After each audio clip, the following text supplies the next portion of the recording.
I'm trying to make Fable 2 the greatest role-playing game of all time.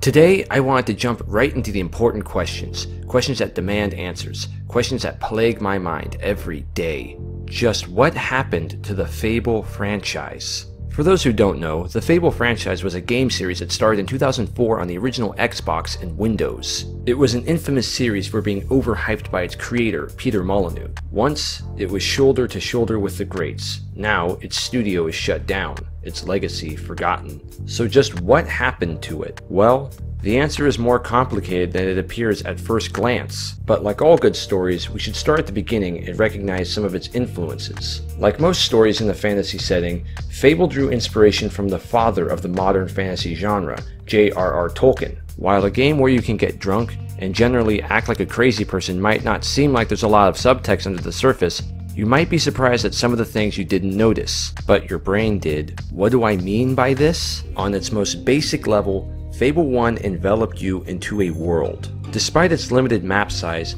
Albion seems like a living, breathing place. Near the very start of the game at the Heroes Guild, there are a few quests that seem available to accept, except the player is not actually able to accept these missions. The in-game reason is that the renown requirement is too high. In fact, it's impossible to actually play these missions. They're not really programmed into the game. But the point of this little detail is to both introduce the gameplay mechanic of acquiring more fame throughout your journey, and to create this illusion in the player's mind that Albion is a real place. Here in Albion, there are other heroes in the guild, and they accept quests on their own too. As J.R.R. Tolkien himself put it, it's the fact that we know by seeing this quest as a player that there are other heroes in this guild that are going to accept quests. It doesn't matter that these aren't really available to us. At this point in the game, our character is just a novice. The inclusion of these quests creates the illusion of depth that Tolkien was referring to.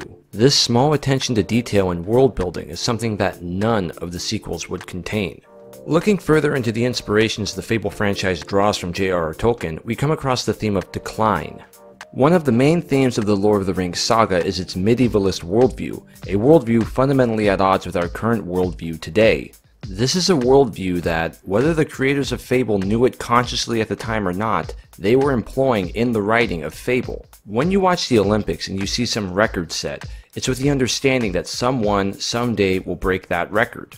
Mankind and technology is constantly improving upon itself. A man of average height 150 years ago would be considered short by today's standards. A technological marvel by the standards of 100 years ago could be considered standard engineering practices by today's standards, just something that's mass-produced. By the medievalist view, things are greatest at their creation, and from there, it's a steady decline downward. You can see this in the Lord of the Rings through a character like Aragorn, who, although being a healthy Númenórean, only lives to be 210 years old, compared to Elros, the very first Númenórean, who lived to be 500 years old. Decline is an ever-present theme in Tolkien's works, and the Fable franchise likewise employs that. And here with Fable 1, we're at the height of everything. Throughout Fable, our protagonist becomes ever more powerful and famous throughout the land, culminating in him slaying Jack of Blades, who first appears as a man and then as a fire-breathing dragon. Jack of Blades, who wants to use the ancient blood our player has flowing through his veins to activate the power of the Sword of Aeons. It must run in the family. The setting in the first Fable game is clear: high fantasy with a comedic spin. Our villains are epic, and our deeds are as well. We had interesting side characters that helped establish the idea that the main character is not the only hero who exists and does things in Albion. For example, our first look into the arena, what would become a recurring event in these games, we see an albeit poorly rendered crowd. The environment is outdoors, and the whole scene just feels open. Whisper, a character that we battle off and on again as a sort of rival, makes an appearance here, and the player can decide to be good or evil by either sparing or killing Whisper in combat. The decision felt like it had some weight behind it because we'd been seeing Whisper throughout the entire game up to this point, from childhood to now. Despite being overpromised, the first Fable game did well. It established both a fan base and a setting. It seemed as though Fable would have a long and promising future ahead of it. Enter Fable 2. Almost 4 years later, and 500 years later in Albion time. I consider Fable 2 to be a soft reboot of the franchise. For one, the story has jumped so far into the future since Fable 1 that Albion is basically a completely new setting. and the fantasy aspect is effectively gone. The opening town feels like something out of pre-industrial England. Right out of the gate, this drastic shift in setting is enough to kill the franchise on its own. In fact, this is probably the largest reason the Fable franchise hasn't had a proper successor for 8 years. It lacked an identity as it progressed, or rather, it threw its old identity away. We learned that all the heroes of the old guild were wiped out not by dragons or sorcerers, but random villagers with guns that got fed up with them. So either these guns are super powerful, or the quality of heroes degraded to such a point that random people with guns would be capable of killing all the old heroes. Keep in mind how weak average villagers' NPCs are in Fable games. I tend to believe the latter, as it fits with the theme of decline that I mentioned earlier. Just look at the protagonist of Fable 1 compared to the protagonist of Fable 2. Sure, the first protagonist aged like a dog in the world of humans, but by the end of the game, he was practically a giant. He towered over his sister Teresa, and even then, there were other heroes that towered over him. Running around in Albion in Fable 1, the player feels like a god among mortals. And while the hero of Fable 2 is a giant in his own right by the end of the game as well, using Teresa as a measuring stick, we can see that he's significantly shorter than the old hero. Much like how Aragorn lived a long time, but a very short time compared to the first Númenórean, we see the protagonist, while mighty by the standards of Fable 2's time, is nothing compared to the heroes of Fable 1 days. If we look at what villain we faced in Fable 1 versus what villain we faced in Fable 2, we again see a decline. I have returned. After an eternity away from you all, Jack of Blades is back.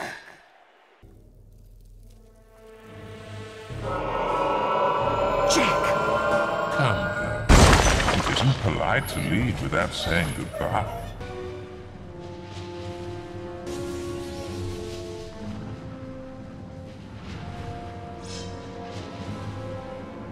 It's your blood next. Then I will make this world burn. I can't allow you to live either. I'm sorry.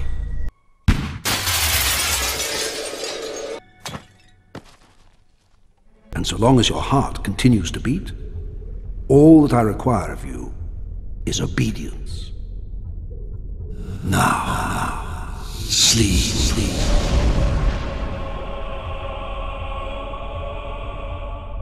But this time is different. The last of the heroic blood will flow out onto this hilltop.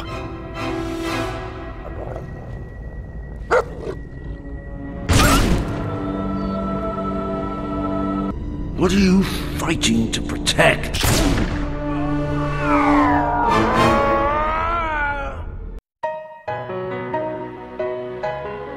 This decline in villains is also something that's present in Tolkien's works. In Lord of the Rings, we had Sauron and Saruman, two lesser Mire spirits, as our villains, where in the first age of Middle-earth in the Silmarillion we had Melkor, who was a Valar, a much more powerful entity. The money system in Fable 2 was very broken. It allows you to automatically collect rent from any homes you own every few minutes real time. So simply setting your Xbox time forward allowed one to collect hundreds of thousands of gold instantly. But you still have to raise enough money on your own to buy a few properties to get it all started. And since quests no longer reward gold, that means you have to get a job.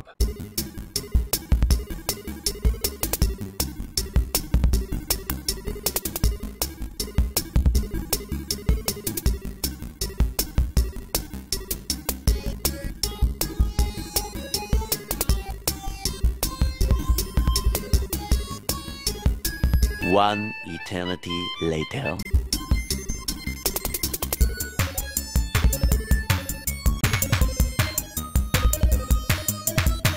Heroes back in Fable 1 fought people for their money. Looking at Fables 2 Crack at the Arena, we have the Crucible. This is where we see a perfect example of how this new Albion feels smaller. Our arena is indoors. We have no audience and no fellow hero to help us. Hammer's reason for being left out of the Crucible is just dumb. And who are you? Me? Everyone knows me. I'm Mad Dog the Strangler McGraw. Best Crucible fighter there was back in his day. Bit redundant, isn't it? Look, if you want to compete, get on with it. There's the door. No way I'm letting that friend of yours in, though. She can stay out here and make fun of my name all she likes. In one of the only examples where a character Fable 2 bothered to establish could have been used, we have nothing. It's just our hero alone, again. Movement in Fable 2 feels very sluggish and unresponsive, like the character is too top-heavy. It makes traveling around Albion feel more like a chore. And speaking of traveling around Albion, the new map sizes, while bigger, paradoxically make the world feel smaller than it did in Fable 1. What's the point of these large maps if there's nothing in them? Sure, there are some dig spots for the dog to point out, but that's not exploration for the player. That's walking around until the dog happens to bark. All these larger maps accomplish is eliminating any sort of illusion of depth that might have been there. They don't add any real depth to anything. All they accomplish is reinforcing the idea that there's nothing in Albion. The breadcrumb trail to the next quest pretty much puts the game on a linear track anyways. Late in the game, there's a moment where Reaver tricks the player into going to the Shadow Court to be sacrificed to maintain Reaver's youth, and the player has the option of instead forcing some woman to be sacrificed instead. This is a good place to have a character be here that we actually know and maybe care about as a result. There's no question whatsoever in my mind that I'm gonna make her get sacrificed instead of me. She didn't exist before this scene, and she won't exist after this scene. If Hammer or even Garth had been in that scene, that could have been interesting. Where Fable 1 had heroes as our secondary characters, Fable 2 has Hammer, a hero we meet early in the game, and Barnum, a traveling trader we see every now and again. Other than that, there's nothing. We're just playing some guy, or girl, that's being led around the nose by Teresa, only to be double-crossed by just about everyone we meet along the way. Oh well, there goes someone our character has known since childhood. Can we get mad at Reaver about this? Are we allowed to respond? No? Okay then. So what was the overall point of Fable 2? To get revenge on some rich guy for killing our sister. That's quite the grand, epic fable. And what does Teresa get out of this? The Spire. And what are her plans for it? We never find out, and it seems as though this was originally going to be leading into something, but was dropped last minute. Could Teresa have been planned to have been a villain for us to fight? But the Spire is mine. Be gone. Aside from Hammer, Teresa is the only character that gets much screen time, and even then the mystery is entirely from our knowledge of her from the first game. Why is she seemingly immortal? What happened to her after Jack of Blades tried to kill her? These are all interesting threads that were never explored. Instead, we have a mute following a blind woman trying to get revenge on some rich guy who killed his or her sister. And when we finally do get our wish and wish Rose back to life, we get this. A cryptic clue. Are we ever told where she actually is? Again, no. For all we know, Teresa lied about Rose being alive again and wrote this note herself. I mean, why not? The hero of Fable 2 has no agency and can't tell when they're being tricked. So who's to say Teresa didn't just lie here at the end? This isn't the equivalent of a few quests we couldn't accept at the Heroes Guild back in Fable 1. That served the purpose of adding the illusion of depth. In this case, these are simply unanswered plot threads. Enter Fable 3. 2 years later, and 50 years later in Albion time. Now the hero of Fable 2 is dead, and they established a kingdom? Of your mother, the great hero queen. If I remember correctly, the hero of Fable 2 mostly just followed Teresa around in between working at a lumber mill and the occasional rampage. The marketing for Fable 3 was definitely put into high gear, and there was a clear effort made to establish secondary characters, unlike in Fable 2. I like the first half of Fable 3 as far as its story goes. At times it feels cinematic, like we're really going on some sort of quest to drive out our brother, the corrupt tyrant king. It has a driving force behind the plot, unlike Fable 2. This is the first Fable game where our character isn't mute and where we don't start out as a child. Simultaneously, this might be why the character feels more impersonal than any of the other protagonists. Bye, Jasper. The stakes are also much higher than they were in Fable 2. We're not fighting some old man, we're fighting some vague force that's going to destroy all of Albion. Yet despite the revolution all the characters around us keep referring to, the game's conflict still feels small at times. Take this scene on the boat as an example. We're preparing for the final battle to overthrow the corrupt king with all the allies we've gathered throughout the entire game. We're on the deck, and except for a few people, we're completely alone. The decks of the other boats are empty as well. It's like the only people that matter at all are are the few people we made promises to. There's no one else in the world. I don't even know how they got the boats here in the first place. Going back to our theme of decline, a gauntlet is introduced into Fable 3 that is needed for the player to use magic. There's a parallel to be drawn between this gauntlet and the guns that were introduced into Fable 2. Guns were the great equalizer for average people to level the playing field against much stronger heroes. Up to this point, magic was the only real edge left that heroes held over regular people. It shows yet further how much weaker heroes have become in the 50 years since Fable 2. Now heroes are unable to even use magic on their own without the aid of the gauntlet. A gauntlet that's just as readily available to the masses as guns are. And if we bring back our human yardstick Teresa, we see that a hero by Fable 3 standards is no taller than Teresa, who, if we look back, was dwarfed by our character in both Fable 1 and 2. Looking at how the arena sequence plays out this time is disappointing. There's no fights had for recognition or glory, it's just Reaver running us through his mansion to entertain his rich friends. Though the game does control much steadier than Fable 2, a bit more like the first one, the plot of Fable 3 is simple enough. We're running around Albion making promises to every group the corrupt king is wrong that will be better to them when we're in charge. It's not until we get to the second half of the game that we hit the brick wall. We actually do become ruler and have the choice to keep our word to the various groups we made promises to, but at the same time we have to save enough funds to build an army to save the people of Albion from an invasion, and every piece of gold in the coffers is one life saved. So we're presented with two options. Either be a tyrant like the ruler we deposed to save money so we can protect the kingdom, which when you think about it defeats the purpose of the revolution in the first place, or totally forget about that evil force that's on the way and just let everyone die in a year so that they'll think we're nice in the meantime. Or secret option 3, make terrible economic decisions to make everyone happy, and then bake pies to make the millions of dollars you need on your own to fund your armies.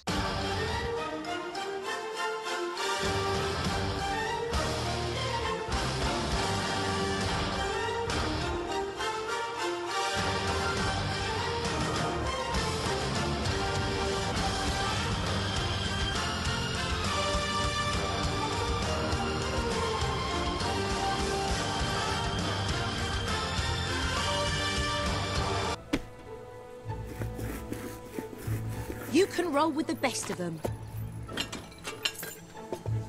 This was supposed to be a lesson that Lionhead Studios was imparting to us as an audience, but it was delivered with the subtlety of a Peter Jackson film. With the amount of effort that went into establishing the side characters, it really hammers home just how absent they are in Fable 2. Although Reaver is back as a sort of comic relief character, it's worth noting that he's technically a hero too, and with the amount of importance the game places on Walter having been friends with the hero from Fable 2, it would have made more sense if this character had just been replaced with Hammer. I don't see why not. 50 years have passed, so Hammer is probably still around. She's the only character in Fable 2 that actually has a character arc. She could have had an interesting dialogue with Reaver. Oh, Reaver, will you shut it? It could have provided some closure to learn what happened to her and the Spire and Teresa at the end of Fable 2. Hammer could have had a throwaway line about how the Fable 2 protagonist never stopped looking for his sister Rose after the events of Fable 2. And in the end, Hammer sacrifices herself to save her best friend's child, the new ruler of Albion. In the end though, it wasn't only the characters and the settings in the Fable franchise that declined to the state that we see them in Fable 3, the difficulty declined as well, to the point that by Fable 3, there was no magic bar or health bar. Magic in Albion doesn't exist anymore, and the only people who can use it have to use these gauntlets. Anyone can use it.